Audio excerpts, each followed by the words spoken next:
अस्सलामु अलैकुम वरहमतुल्लाहि वबरकातुह। बिस्मिल्लाहिर्रहमानिर्रहीम नहमदुहु व नुसल्ली अला रसूलिहिल करीम अम्मा बाद। मोहतरम भाइयों, बुज़ुर्गों, दोस्तों, अभी थोड़ी देर पहले मैंने मेरी आदत है, हमेशा आप लोगों ने देखे होंगे कि मैं जो है एक मज़मून लिखकर जो है उसको पोस्ट करता हूँ।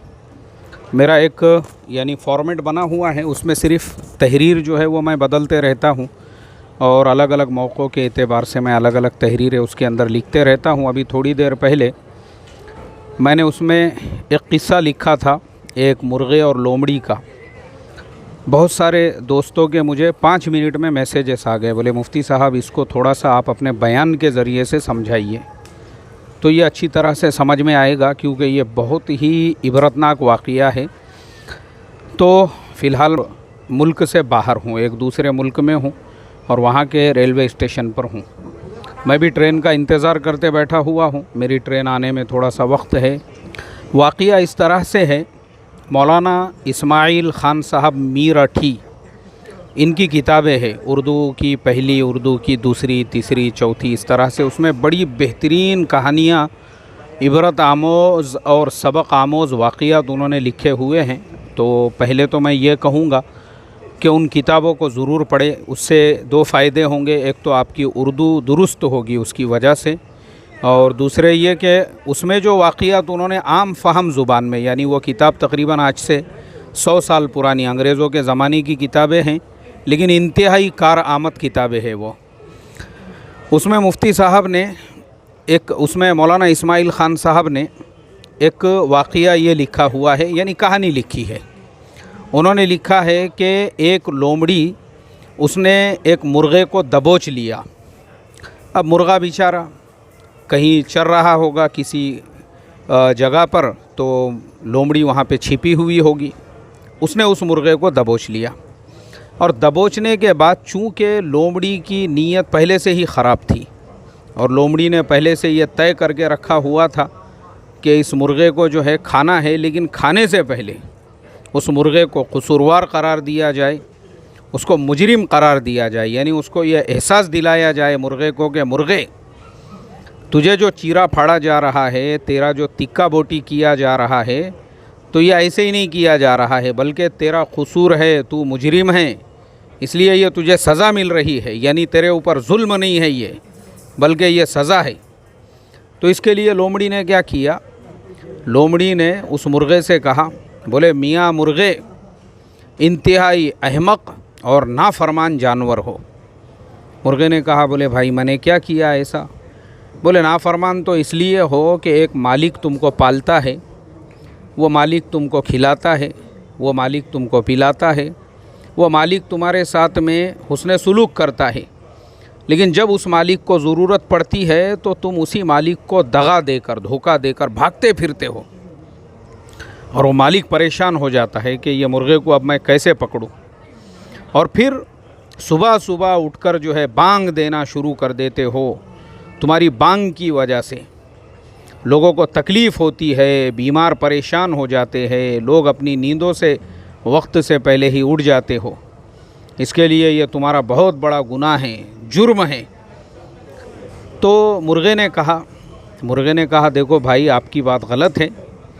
सबसे पहली चीज़ तो ये है कि मेरा मालिक जो मुझे पकड़ने के लिए दौड़ता है, तो उसका पकड़ना किसी प्यार मोहब्बत के लिए नहीं होता है, बल्कि वो मुझे ज़िबाह करने के लिए, पकड़ने के लिए आता है। तो मेरे ऊपर भी लाजमी है मैं मेरी जान बचाऊं, इसके लिए मैं भागता हूँ। दूसरी चीज़ जो तुमने कहा कि सुबह सुबह उठकर मैं बांग देता हूँ, तो सुबह सुबह उठकर अगर मैं बांग देता हूँ तो मेरा वो जो बांग देना है असल में वो निदाए सहर है, यानी वो कोई लोगों को जगाना नहीं है, यानी लोगों पे को सताना नहीं है, बल्कि वो निदाए सहर है। मेरी उस निदा से, मेरी उस आवाज़ से सुबह सुबह लोग जाग जाते हैं। मैं तो एक अलार्म लोगों को देता हूँ, जिसकी वजह से जो इबादत में लगने वाले लोग हैं, कई तहज्जुद गुज़ार मेरी आवाज़ सुनकर उठ जाते हैं, वज़ू करते हैं और फिर अल्लाह तबारक व तआला के सामने सजदा रेज़ होते हैं। اسی طرح سے بہت سارے عبادت گزار جو ہے ان کو میرے اس الارم کی وجہ سے اٹھنے میں سہولت اور آسانی ہوتی ہے، اس لیے وہ وقت پہ اٹھ جاتے ہیں۔ دوسری چیز، بہت سارے جو کام کرنے والے کسان ہیں، کاشتکار ہے، وہ کاشتکار میری آواز سے صبح صبح اٹھ جاتے ہیں اور اٹھنے کے بعد سورج نکلنے سے پہلے اپنے کھیتوں میں پہنچ جاتے ہیں اور اپنے کام میں سورج کے طلوع ہوتے ہی اپنے کام میں لگ جاتے ہیں، جس کی وجہ سے ان کا کام کافی آسان ہو جاتا ہے۔ ایسے ہی بہت سارے مزدوری کرنے والے، بہت سارے دوسرے کام کرنے والے، تو میرا جو صبح صبح بانگ دینا ہے وہ کسی پہ ظلم کرنا نہیں ہے، بلکہ وہ صبح صبح لوگوں کو اٹھانا ہے، لوگوں کو جگانا ہے، لوگوں کو بیدار کرنا ہے، جس کی وجہ سے لوگوں کو کافی آسانی ہو جاتی ہے اور لوگ میرا شکریہ ادا کرتے ہیں۔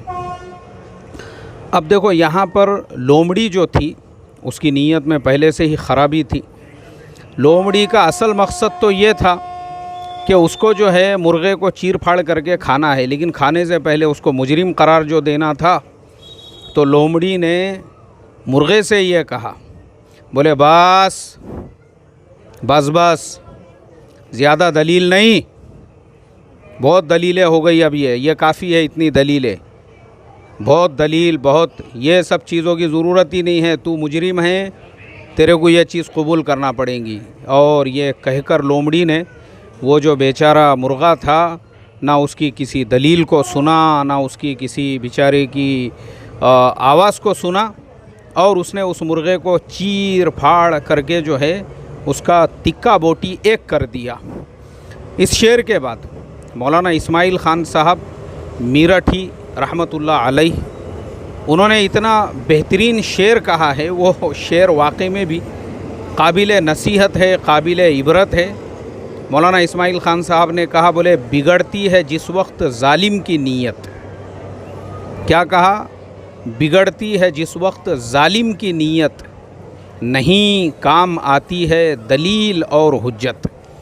مطلب یہ ہے کہ جب ظالم کی نیت بگڑ جاتی ہے نا، اس وقت میں آپ کی کوئی دلیل کام نہیں آتی ہے، نہ آپ کی حجت کام آتی ہے، کچھ کام نہیں آتی ہے۔ کیوں؟ ظالم کی نیت بگڑ گئی ہے، ظالم کی نیت بگڑ گئی ہے۔ ظالم کی جب نیت بگڑ جاتی ہے تو پھر ظالم کیا کرتا ہے؟ ابھی جیسے ایک اور واقعہ ہے، وہ میں پھر کسی ویڈیو کے اندر بتاؤں گا آپ لوگوں کو، لیکن اس واقعے سے بس ہم کو یہی عبرت اور نصیحت ملتی ہے، جب ظالم کی نیت بگڑ جاتی ہے تو پھر اس کو کوئی دلیل، کوئی حجت جو ہے سنائی نہیں دیتی ہے، اور ظالم کو جو کرنا ہے وہ اپنے مقصد کی طرف قدم بڑھاتا رہتا ہے۔ اس لیے مسلمان کو اللہ تعالیٰ نے فراست عطا فرمائی ہے، اللہ تعالیٰ کی بہت بڑی نعمت ہے فراست، تو مسلمان اپنی فراست کی آنکھ سے دیکھتا ہے، تو مسلمانوں نے بھی اپنی دانش مندی کا، عقل مندی کا استعمال کرنا چاہیے، اس واقعے سے عبرت حاصل کرنا چاہیے، نصیحت حاصل کرنا چاہیے، اور سیرت طیبہ صلی اللہ علیہ وسلم کا مطالعہ کرنا چاہیے۔ ہمارے ہر مسئلے کا حل انشاءاللہ ہم کو سیرت کے اندر مل جائے گا۔ بس اللہ تعالیٰ سے یہی میں دعا کرتا ہوں، اللہ ہم تمام کو اس واقعے سے عبرت اور نصیحت حاصل کرنے کی توفیق عطا فرمائیں۔ دعا فرمائیے میرے لیے بھی، ایک ملک کے سفر پر میں ہوں، انشاءاللہ واپسی کے بعد میں جو ہے مزید ایسے عنوانات پر جو ہے ہم ویڈیو چینل پہ ڈالتے رہیں گے۔ السلام علیکم ورحمۃ اللہ وبرکاتہ۔